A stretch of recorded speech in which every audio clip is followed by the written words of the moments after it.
views and opinions expressed do not necessarily reflect those of Access Fort Wayne, the Allen County Public Library, or any other supporting groups. If you'd like to produce a show, call us at 260-421-1250.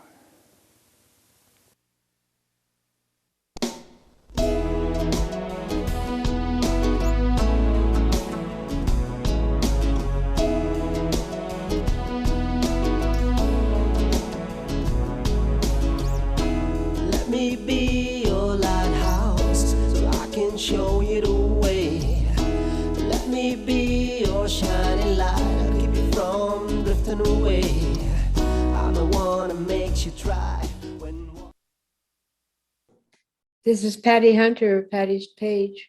Welcome to my show. Today's special guest on Zoom is one of my favorite people, Martin Fisher, Executive Director of Science Central. Am I right? You are correct, yes. Indeed. You look really spiffy. I like that shirt, Oh, well, thank you. Yes, we've got the Science Central logo over there. And of course, we try to be as visitor services oriented as possible. So I have my name tag for whenever I go out on the floor, whether it's just to get from point A to point B in the building, or if I am heading out on the floor to talk to any visitors or staff.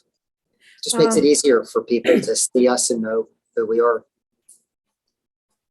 I was wondering with this COVID, do you have a lot of people coming in? We do. However, it's certainly not at the attendance level of pre-pandemic, from 2019. We're definitely much better now than we were last summer. We're also very weather dependent this time of year. If it rains, it's very, very busy in here. If it's 100 degrees plus, we're very busy in here. Wow. You recently did an egg thing? It was only a couple of days ago. It was our annual egg drop competition. That's something that we do in conjunction with our great partners over at Design Collaborative. We have their staff come out and assist, work with our staff here at Science Central. We had wonderful attendance and participation this year. About 46 people, kids and adults, made contraptions which were brought to the roof of Science Central, dropped about 5 stories down, Wow. and then checked to see which ones were able to withstand the impact. And some did really, really well. Great design. Others, maybe not so much. But everybody had a good time both creating those devices. Some of them were really, really artistic and well done. And others just led to spectacular messes, which is also part of the fun. Oh, what was the weather like when you were doing these egg drops? It was nice. It was perfectly sunny, but we were very lucky in that we didn't have to worry about super high temperatures, because other years when we've done this, it can be really, really hot, early, middle of July, and people can get very uncomfortable. Now, that being said, the folks that were up on the roof doing the dropping, yeah, it's easily 10 plus degrees warmer up there than regular ambient air temperature around us, just because the roof, it's a black roof, so all of that heat is just absorbed and then goes right to the people that are operating the drop. You're great at science. I love it. Good. That was one of my top subjects when I was going through school. Oh, wonderful. I'm so glad to hear that. Everything that we do in life involves science. We may not realize it, but it certainly does. So at Science Central, we want people to go through, and if they can walk out with a few facts and figures about science, that's great. But if they walk out of here and they're able to see how what they learned at an exhibit or a program connects to their life, that's even better. Maybe they're seeing the weather show and they get home, they're watching a local TV station, they see the meteorologist talking about high pressure and low pressure, and they go, hey, I remember that when they talked about that in the program at Science Central. I get it. I understand it. So that's certainly invaluable experience to have. And of course, we want our visitors to realize that they can learn more about science. Anyone can watch a TV show about science, pick up a magazine with a science article, go walk through their neighborhood to enjoy nature. It's a way for us to be able to learn and understand more about our jobs, our school, our lives, what's in our house. And why it's in the house? No. Insect, oh no. Okay, anyways, all those insects outside the house, and all of a sudden when one little thing comes in, oh, panic. I noticed that. I have a question. Are you a teacher? I was certified a long time ago, and I spent time in the classroom to get the certification, but I never stayed in the classroom after certification. I've always been working at science centers and museums pretty much ever since high school, where I was a high school student volunteer at my local science center growing up. And I enjoyed it. I learned a lot about science. I obtained skills like public speaking. I had my friend group, other high school kids that were volunteering at the Science Center. And obviously I enjoyed it so much that it became a career for me. We do have a high school volunteer program right here at Science Central as well. So people that are watching, if they have kids that are interested in helping out here to interpret our exhibits, assist in the gift shop, help to build or design exhibits, help to do the programs that we have going on. All of the paperwork, the applications are online. For the high school student volunteer program, they have to be a minimum of 14 years old or ninth grade. However, we also have an intern program, and that would be for college students who are looking for experience, either for the resume or as a requirement for a class. And we would certainly be able to coordinate with their professor to be able to sign off on any paperwork for them to be able to get the credit for their internship. And then finally, we have adult volunteers that work here as well. Folks that have a particular skill set and they have some time and they're interested in maybe serving on one of our committees or maybe coming in a couple of days a week to be able to help us with particular projects or events. Before this COVID thing, people came in whenever they want to see the your Science Central, or nowadays you have to have appointments or something, or? No, we No? do have required times. We do have operating hours, of course, and we post all of our times certainly on our front doors, but we want it to be as easy for visitors as possible. And we put all of our hours there on our websites, and people can easily get to that. Our main website is sciencecentral.org. One word, sciencecentral.org, O-R-G. And then there are links to be able to get to not only the hours, but even things such as the volunteer program that I mentioned to you. Well, I would like to be a volunteer, like being a TV promoter for you, if you wish. And it's definitely something that you're familiar with. That's great. Thank you. I love it. And I'm always a curious little thing, you know. Speaking about curiosity, you got a couple of events cooking right now that started the 11th of July, I do believe, June, and it goes till September the 11th, 2022 at Maze. Yeah, What's that? it's our current temporary exhibition. It's our summer exhibition. It's about 1,500 square feet of mazes, labyrinths, games, and puzzles, and it's called Amazed.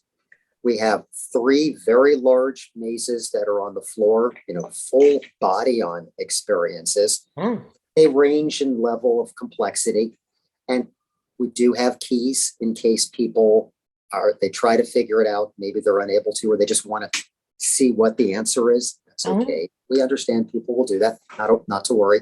And then there are also different puzzles and activities on tables and on wall displays. This you got a lot of exhibition stuff there. is our summer 22 exhibition. And we do 3 temporary exhibitions a year. We tie it in with the school year. First semester, second semester, summer, repeat. So the stuff that's coming up for the next several months, when do they come? It's August, July, August, September? Yeah, so this one was on display. Let's see, it opened up early June, Mhm. and then we're going to tear it down I guess, beginning the week of September 12th. So September 11th is the last day that it'll be up. We've got about a 2-week turnaround period. Mm. And then our first semester of the school year exhibition is called Eat Well, Play Well. It comes out of OMSI, the Oregon Museum of Science and Industry, Oh, yeah. and it's about diet, nutrition, exercise, and health. That exhibition will be on I need display it. through the holidays, the 2022 holidays. And then we'll tear that down early in January. And our next exhibition that'll open up at the end of January of 2023 and be on display through, let's see, Memorial Day, Monday of 2023. Wow. It's about inventions of Leonardo da Vinci. And it's a really interesting exhibition. I'm very excited about it because it'll show a bunch of his designs for inventions that are easy to see. And then about half of the exhibition, they're tactile exhibits for people that have vision issues. They'll be able to both touch the exhibit to feel what that invention was and looked like in the drawing. And then there will also be sections of those exhibits where there will be auditory information. So they'll know what part of that invention it is and what Leonardo da Vinci's design purposes for that part of the invention happen to be. So you have a program for disability? We do. We also have what we call disability days. And these are days, some days we're open to the public, some days we're closed to the public.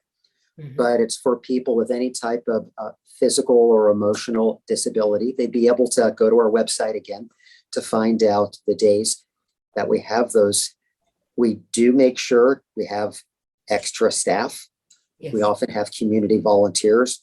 We'll alter the exhibits in the building. For example, some of the exhibits that are noisier, we may turn down the volume for people that might be overstimulated by volume.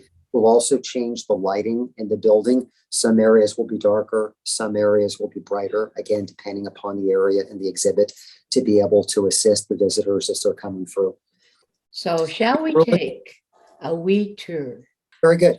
So right now we are in a room Mhm. that we use for what we call IVC, Interactive Video Conferencing Programs, or distance learning.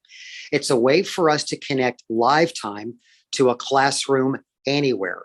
And Oh. we've done these from East Coast to West Coast, Canada to Costa Rica. This is the staging area where we would set up the props and equipment on top of the table. An educator would be behind the table with the screen in the background. A second camera would be placed on the table pointing down to be able to show whatever the activity is, whether it's shark dissection or a meteorite lab or chemistry. And then over here, we have a giant screen that the educator is able to watch because they would see in live time a classroom anywhere that they're communicating with through the camera system up there. And then we would have a second staff person who's at the control station operating and switching back and forth between the camera systems and controlling the lighting. Switchboard. Exactly.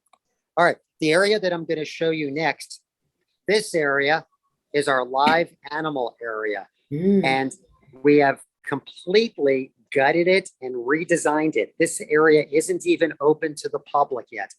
We have all new terrarium and aquarium systems, all new enclosures Mhm. for the animals that we contain here and use to illustrate biology, zoology, and ecology. There's our iguana down there.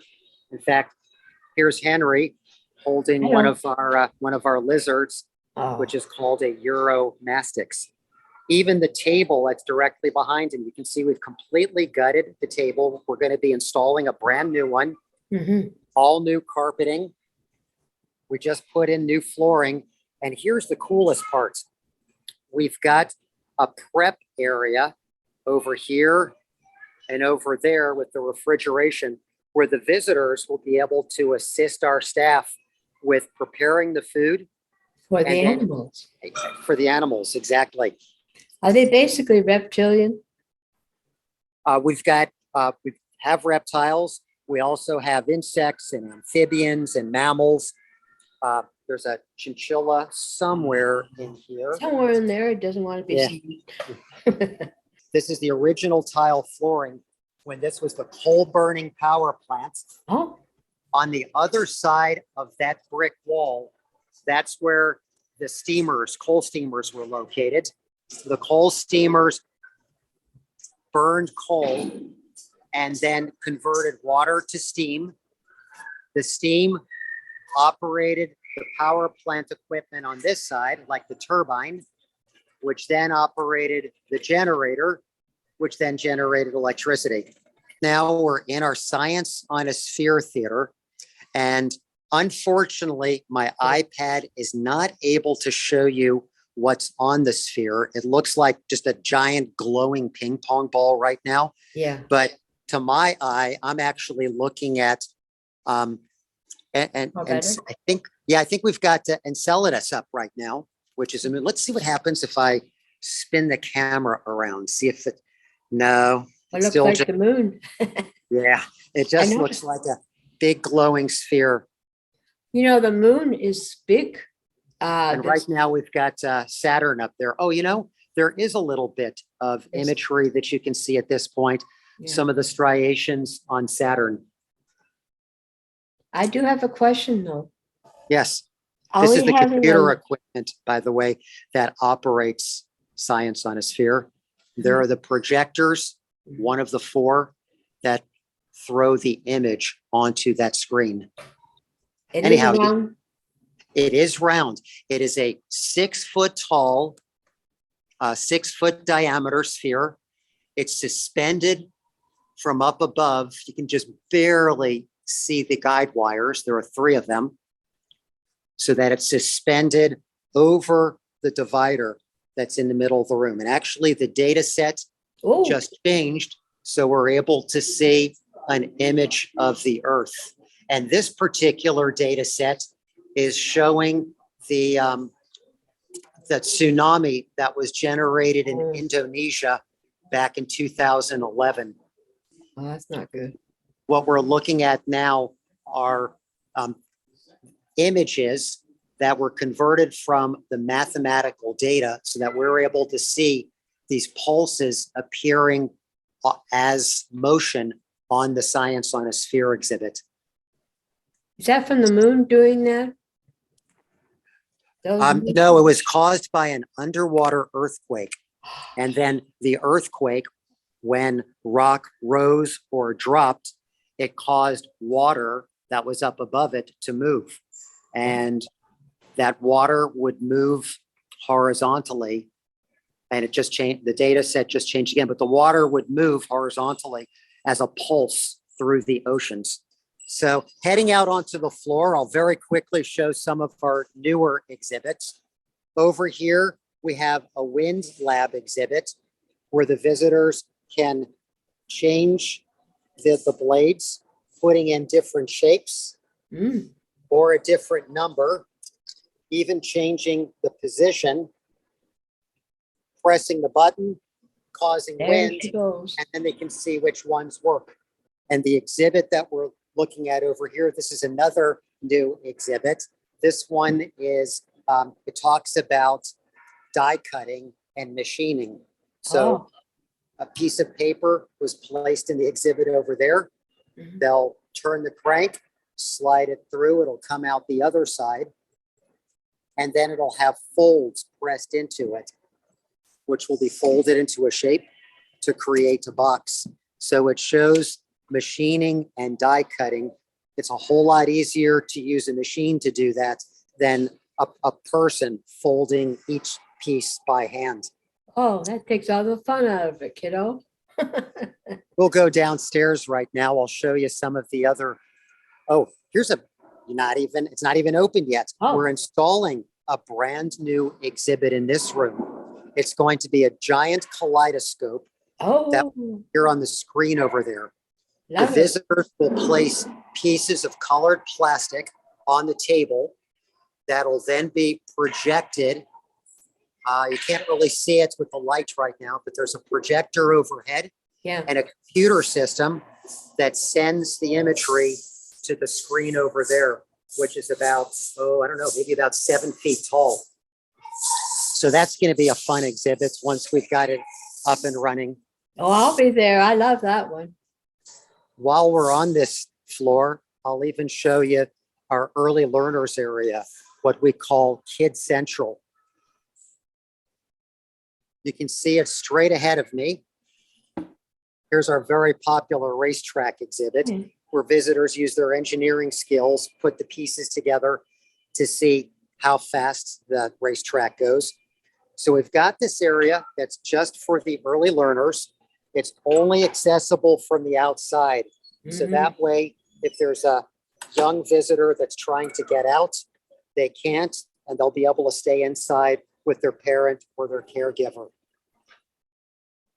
We've got water tables, climb through exhibits, climb up exhibits. Some of the newer ones that went out. This one is like a giant light bright exhibit, which you might remember playing with when you were kids, just as I did. Might be Where a Star Trek. you can change the layout or the positioning. Someone had a lot of fun and did an amazing job putting that together. This exhibit, another light table exhibit, only went in this week, just a few days ago. And again, it's for early learners, so they'll be able to just learn about shapes, matching shapes and sides, or even overlapping colors to see what new colors might be created. So it or turns out to be produced. like a green or something like that, the blue and yellow. Exactly. So unlike the rest of the exhibits that have interpretive signage, here's another one that went out, just a really cool cart with lots of blocks that can be assembled into different shapes like this arch. Is it like a Lego thing, but wooden? Yeah, it's made out of wood, wooden blocks over there. A toddler space where a family with very young kids, ages 3 and younger, can come in. We do try to meet the needs of all of our visitors. So we even have a privacy area over there for nursing mothers to be able to use. Oh, And since I know that, again, for safety, I can't get out this way, I've got to go over here. Let's head downstairs and I can show you some of the newer exhibits which we have down there. I told you that we've got adult volunteers that work here as well. We have an adult volunteer that took all of these parts that he found from City Light and Power. These were original pieces of equipment that were in this building. wow. And he assembled them together, wired it together to create this very unique techno art piece with all the lights on it. So it gives you an idea of the kind of things that our adult volunteers can do as well. Now, this room, I'm very proud of. Canada. I It's see our Canadian. It's our demonstration theater. We're not doing programming in it right now, which is perfect. It will allow me to show you this space. And I'm going to start on one side. Hopefully there we go. Yes. There's the demonstration area.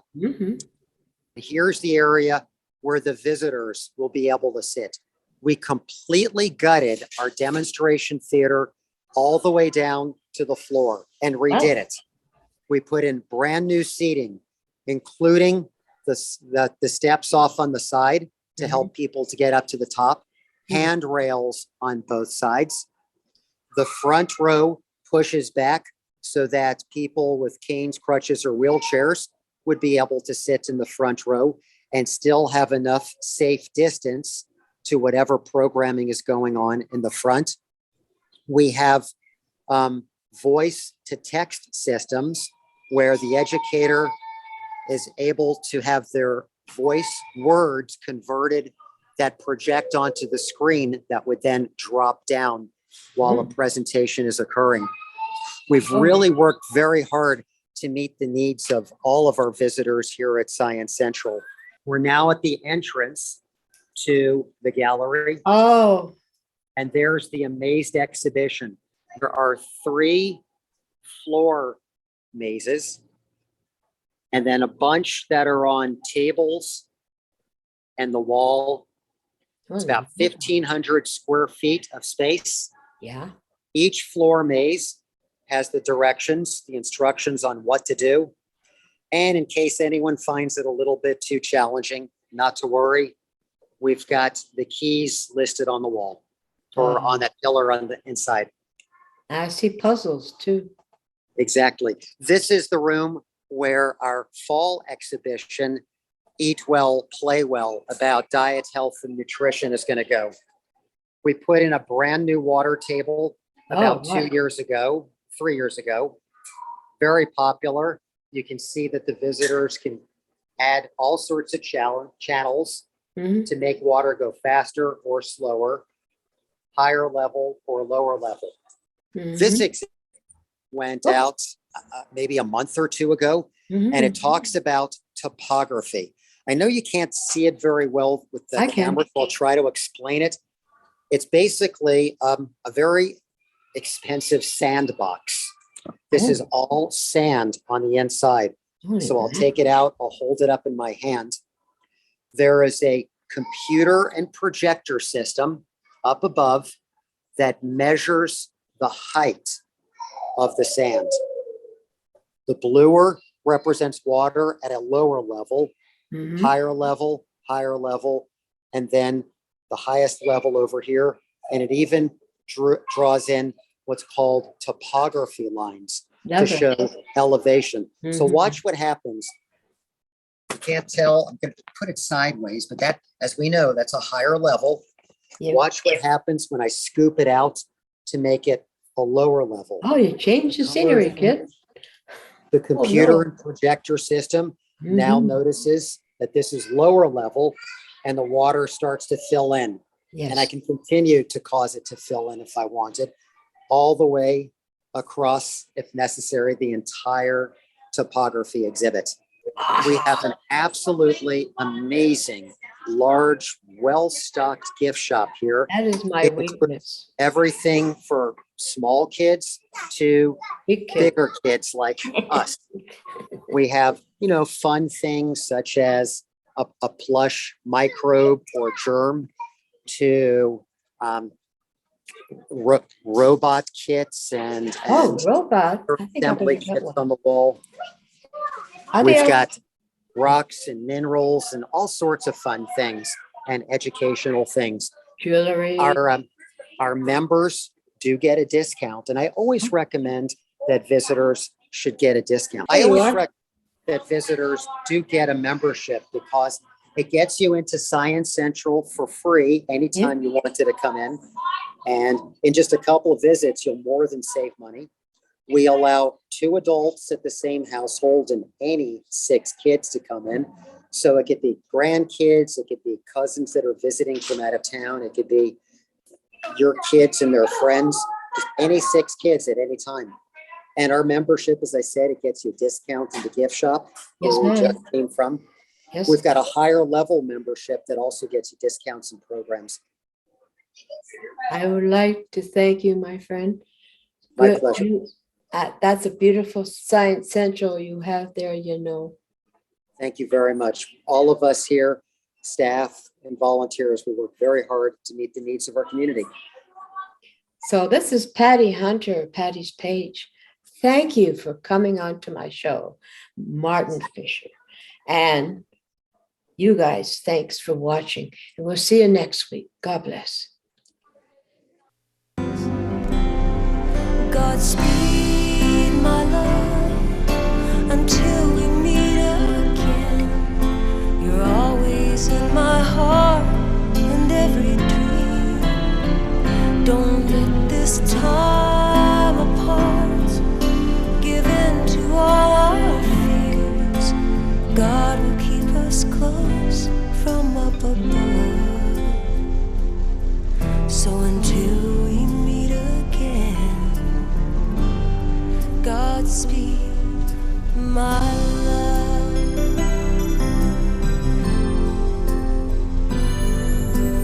God is with us always, for the rest of our